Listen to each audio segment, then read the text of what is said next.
Pangan Pertahanan. Ditulis oleh sang begawan media Dahlan Iskan, mantan Menteri Negara BUMN, dibaca dan diunduh dari coasjb.com. Tentara akan mengerjakan sawah besar-besaran di Kalimantan Tengah di bawah tanggung jawab Menteri Pertahanan Prabowo Subianto. Itulah keputusan terbaru Presiden Jokowi di bidang pangan minggu lalu. Yang mengumumkannya juru bicara Prabowo, Dhanil Anzar Simanjuntak. Dhanil sudah menjadi juru bicara sejak Prabowo masih calon presiden dulu, yang ternyata terus dibawa Prabowo pun sampai saat Prabowo jadi Menteri Pertahanan. Minggu lalu Prabowo memang menghadap Presiden Jokowi di istana. Ternyata agenda pertemuan itu membahas soal pangan. Itu tidak mengejutkan, soal pangan memang bisa gawat akibat pandemi ini. Yang mengejutkan adalah Menteri Pertahanan itu ditunjuk sebagai penanggung jawab proyek pencetakan sawah baru di Kalteng ini. Kok bukan Menteri Pertanian, Syahrul Yassin Limpo, SYL. Syahrul Yassin adalah tokoh Bugis yang pernah menjadi gubernur Sulsel 2 periode. Produksi beras di Sulsel sangat tinggi. Maka muncul banyak pertanyaan di seputar penunjukan Menhan itu. Ada apa?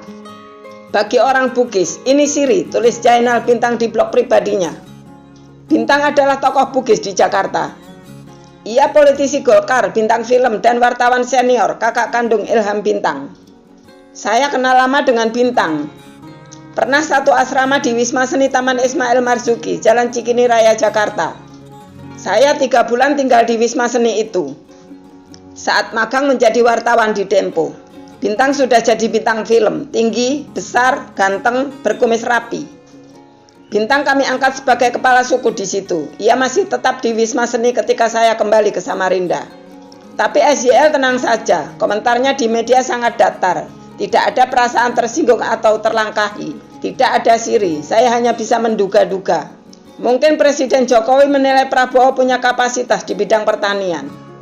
Prabowo adalah Ketua Umum Organisasi Tani, Himpunan Kerukunan Tani Indonesia atau HKTI, bertahun-tahun pun sampai sekarang. Pidato swasembada pangan Prabowo selalu berapi-api sejak dulu. Tapi kan ia Menteri Pertahanan. Apakah karena di dalam pertanian ada unsur ketahanan pangan? Ada sebersit keterangan dari Bapak Presiden bahwa yang mengerjakan sawah baru itu nanti adalah tentara. Apakah tentara mampu? Di jajaran tentara memang ada batalion Seni yang tugas utamanya membangun infrastruktur. Batalion ini memiliki kemampuan membangun jalan, jembatan, gedung, bikin sungai, dan seterusnya. Dan saat perang sering terjadi ini, jalan dan jembatan dihancurkan musuh yang lagi mundur. Agar tidak bisa dikejar, tentara harus bisa memulihkan jalan dan jembatan itu. Agar tank dan kendaraan militer bisa lewat. Di Korea Utara lebih mampu lagi. Saya pernah meninjau kota baru di pusat kota Pyongyang. Di situ dibangun 29 gedung pencakar langit. Beserta lingkungan perkotaan yang indah, taman-taman dan pencahayaannya cantik. Semua dikerjakan oleh tentara. Adalah juga biasa di sana kalau di pinggir jalan terlihat banyak tentara memasang kabel. Seperti kontraktor Telkom atau listrik. Apakah di Kalteng nanti akan begitu? Atau tentara menjadi pemegang penugasan saja lalu pekerjaan disubkan ke kontraktor? Meniru kebiasaan di BUMN yang terlambat saya ketahui. Saya sangat setuju bidang pertanian diprioritaskan di masa COVID-19 ini. Sektor pertanianlah yang masih bisa ditumbuhkan di masa lesu ini. Berkali-kali saya mengemukakan hal itu. Jangan salahkan kalau beberapa sektor ekonomi lesu. Bukan karena Menteri Pariwisata tidak kerja keras kalau sektor wisata lesu. Anda kerja keras pun hanya akan menghabiskan anggaran tanpa hasil. Tapi sektor pertanian bisa digenjot habis tanpa banyak risiko memperburuk pandemi. Ciri-ciri pekerjaan di bidang pertanian relatif aman.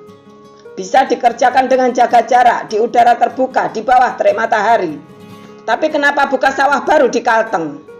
Area yang disiapkan pun luas sekali, 1,4 juta hektar. Yang tahap pertamanya dimulai dengan 30.000 hektar. Semula saya perkirakan tidak begitu. Kalaupun pemerintah menggalakkan pertanian, saya pikir akan dikaitkan dengan upaya mengatasi kemiskinan dan penyerapan lapangan kerja di pedesaan. Saya salah dalam memperkirakan. Saya kira penggenjotan pertanian itu akan dilakukan di Jawa Tengah, Jawa Barat, dan Jawa Timur. Ditambah Bali, Lampung, Lombok, dan Sulsel. Atau mendorong Sumbawa, Sumba, dan Gorontalo untuk jagung. Dengan begitu saya perkirakan bisa mengurangi penderitaan orang miskin dalam jumlah besar, sekaligus bisa meningkatkan produksi pangan dengan lekas. Saya sudah belajar banyak di bidang ini. Kesimpulan saya, meningkatkan produksi pertanian di daerah yang sudah jadi akan lebih berhasil daripada di daerah yang masih baru. Sama-sama menargetkan peningkatan produksi beras 5 juta ton misalnya. Akan lebih berhasil lewat intensifikasi daripada ekstensifikasi. Kecuali proyek ekstensifikasi tersebut untuk jangka panjang, tidak dikaitkan langsung dengan penanganan dampak COVID-19. Terserahlah. Setidaknya pengungkapan program sawah baru di bawah Kementerian Pertahanan ini bisa membuat kita lupa pada kalung anti COVID yang lagi digalakkan Menteri Pertanian.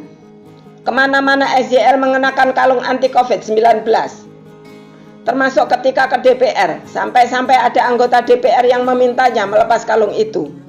Ternyata kalung itu berisi minyak kayu putih di bandulnya.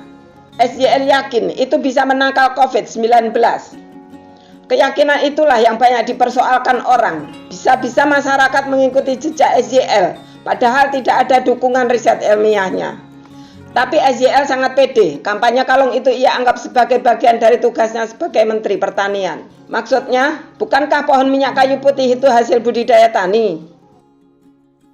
Terima kasih sudah mendengarkan Diswe hari ini. Semoga bermanfaat dan menginspirasi. Jangan lupa subscribe, klik lonceng, komen, like, dan share. Sampai jumpa di Diswe berikutnya. Ada pertanyaan kepada Sang Begawan, link ada di deskripsi.